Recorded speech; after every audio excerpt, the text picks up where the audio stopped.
Hello friends, स्वागत है आपका post office info and GDS update channel में। हमारे साथ यूं ही बने रहें नए नए अपडेट्स के लिए।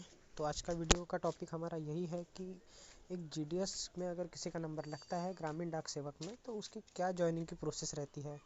उसमें हमने कुछ टॉपिक मेंशन किए हैं, जैसे कि फॉर्म किसको अप्लाई करना चाहिए, कैंडिडेट कैसे शॉर्ट लिस्ट कैसे होता है, फर्स्ट डीवी क्या होता है, सेकंड डीवी क्या होता है, ट्रेनिंग किस तरीके होती है, ट्रेनिंग कितने दिनों तक चलती है और उसका जॉइनिंग प्रोसेस क्या है।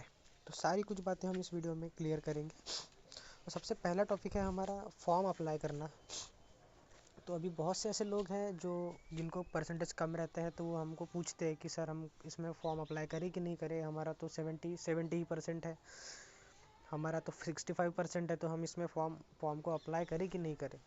तो बात ऐसी रहती है कि जैसे एक आध कोई जगह है, मान लीजिए कि एक कोई भी गांव है, वो गांव में एक 90% वाले ने भी फॉर्म डाल दिया, एक 60% वाले ने भी डाल दिया। ऐसी कंडीशन में तो 90% वाले का सिलेक्शन हो जाएगा, ऑब्वियस सी बात है। बट कभी कभी क्या होता है कि एक ऐसा गांव रहता है जहाँ पे 60% वाले बंदे ने अपना फॉर्म डाल दिया, लेकिन वहाँ पे किसी और ने डाला ही नहीं, 60 के ऊपर वाले पर्सन ने डाले ही नहीं। तो उस कंडीशन में क्या होता है कि 60% वाले का नंबर वहाँ पे लग जाता है। तो ये थोड़ा लक फैक्टर भी इसमें रहता है कि किसका फॉर्म लगेगा, किसका नंबर लगेगा, किसका नहीं लगेगा। अभी फॉर्म कैसे अप्लाई करना है ये तो सब लोगों को पता ही है।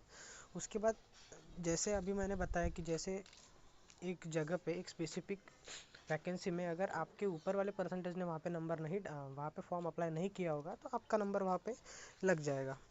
तो इस तरीके से हमारे कैंडिडेट जो है शॉर्ट लिस्टेड होते हैं, वहाँ पे उनके नंबर लगते हैं। फिर कैंडिडेट की एक अपने को लिस्ट जारी होती है। लिस्ट जारी होने के बाद तुरंत 4-5 दिन में हमको एक फर्स्ट डीवी के लिए बुलाया जाता है। हमने जो जो डॉक्यूमेंट्स फॉर्म के साथ, मतलब जो जो डॉक्यूमेंट्स हमने वहाँ पे हमको सबमिट करने के लिए जाना पड़ता है, ओरिजिनल और जेरोक्स दोनों लेके जाना पड़ता है। वहाँ पे हमारा नंबर लगेगा। 3 से 4 दिनों का हमारे पास टाइम रहता है। जितने भी डॉक्यूमेंट्स लगते हैं, आधार कार्ड हो गया, पैन कार्ड हो गया, कास्ट सर्टिफिकेट, डोमिसाइल सर्टिफिकेट। अब ये सेंट्रल लेवल की जॉब है, तो कभी कभी सेंट्रल कास्ट सर्टिफिकेट भी हमको लगता है, तो इसका भी आप लोग ध्यान रखिएगा। ये सब चीज़ें हमको वहाँ पे लेके जानी है। वहाँ पे जाने के बाद वो सब हमारे डॉक्यूमेंट्स वो स्कैन करेंगे। स्कैन करने के बाद हमको एक मैसेज आ जाएगा। वो जैसे ही वो वहाँ पे अपना फॉर्म सबमिट कर देते हैं, हमारा फिर से जो भी आपका डिविजनल ऑफिस रहेगा वहाँ पे हमको बुलाएंगे, वहाँ पे हमारा फॉर्म फिर से सबमिट करेंगे। वहाँ पे सबमिट होने के बाद फिर हमको एक मैसेज आता है कि आपका फर्स्ट डीवी कंप्लीट हो चुका है। उसके बाद हमारा आता है सेकंड डीवी। तो ये फर्स्ट डॉक्यूमेंट वेरिफिकेशन होने के बाद 10 से 15 दिन के बाद हमारा, या फिर 10 दिन के अंदर अंदर ही सेकंड डीवी का हमको एक मैसेज आ जाता है कि आप स्पेसिफिक ये तारीख से लेके वो तारीख तक आप आओ और अपना सेकंड डॉक्यूमेंट वेरिफिकेशन करके जाओ। तो सेकंड डॉक्यूमेंट वेरिफिकेशन मतलब क्या होता है, इसमें आपके सेम डॉक्यूमेंट्स लेके फिर से बुलाया जाता है और एक बहुत बड़ा एक फॉर्म दिया जाता है आपको। वहाँ पे आपका कैरेक्टर सर्टिफिकेट रहेगा, वहाँ पे आपका मेडिकल सर्टिफिकेट रहेगा, वो जो हमको बाहर से बनवा के लाना पड़ता है। जैसे अपना सेकंड डीवी कंप्लीट हो गया, उसके बाद फिर हमको ऑफिस से, डिविजनल ऑफिस से कॉल आएगा कि आपकी ये तारीख से लेके 3 दिन की आपकी ट्रेनिंग रखी जाती है। जहाँ पे आपका सिलेक्शन हुआ है, वो सिलेक्शन जहाँ पे हुआ है वो वाले डिविजनल ऑफिस में आपको जाना पड़ेगा। वहाँ पे आपकी 3 दिन की ट्रेनिंग रहेगी। ये ट्रेनिंग आपका एक तो एएसपी सर कंडक्ट करेंगे, या फिर मेल ओवरसियर रहते हैं वो कंडक्ट करेंगे। आपकी 3 दिनों की ट्रेनिंग में आपको सिखाया जाता है कि पोस्ट ऑफिस में क्या काम होते हैं, उसके वाउचर कैसे मेंटेन रखना पड़ता है, अकाउंट्स खोलने की क्या ही उसका अकाउंट कैसे खोले जाते हैं, या फिर हमको कस्टमर को कैसे हैंडल करना है। ये सभी छोटी छोटी चीज़ें, रूल एंड रेगुलेशन सब हमको उसमें बताया जाता है।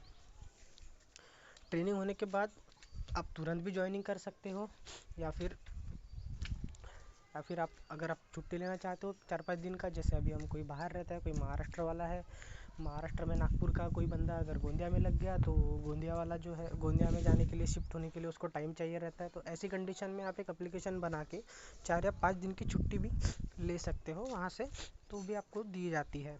जैसे ही आपका ज्वाइनिंग करेंगे, तो आपको आपका मेल ओवरसियर एक बीपीएम, जो भी जहाँ भी आपका नंबर लगा होगा, जहाँ भी आप सिलेक्शन हुआ होगा, वहाँ के जो जिसके भी पास वहाँ वो भी होगा चार्ज है, वो बीपीएम या वो एबीपीएम अपना चार्ज आपको देगा। आप वो चार्ज रिपोर्ट भरनी पड़ती है। वो चार्ज रिपोर्ट में आपका नाम, आप किस दिन चार्ज ले रहे हो, उस दिन की डेट, वो सब वहाँ पे मेंशन रहता है। वो सब लेके हमको डिविजनल ऑफिस जाना है। वो फिर उसी दिन से हमारा जो है जॉइनिंग हो जाता है, जिस दिन से हमारा चार्ज रिपोर्ट हमारी बन जाएगी। ये हो गया हमारा जॉइनिंग का। उसके बाद सैलरी जो है वो जैसे ही अपने हमारी एम्प्लॉय आईडी बन जाएगी, एम्प्लॉय आईडी बनने के बाद तुरंत ही अपनी सैलरी चालू हो जाती है। सैलरी का है कि जो लास्ट डेट जो रहेगी मंथ की 30 हो गई या फिर 31, उस दिन को हमारी सैलरी हमारे अकाउंट में क्रेडिट की जाती है। अगर आखिरी दिन में संडे आ गया या फिर और कोई गवर्नमेंट हॉलीडे आ गया तो उसके एक दिन पहले ही हमारे अकाउंट में सैलरी क्रेडिट की जाती है। एक बहुत अच्छी जो है पोस्ट ऑफिस की या फिर जो भी सेंट्रल एम्प्लॉयज़ की तरह हमारा भी ये ऐसे ही ट्रीट किया जाता है सैलरी के मामले में।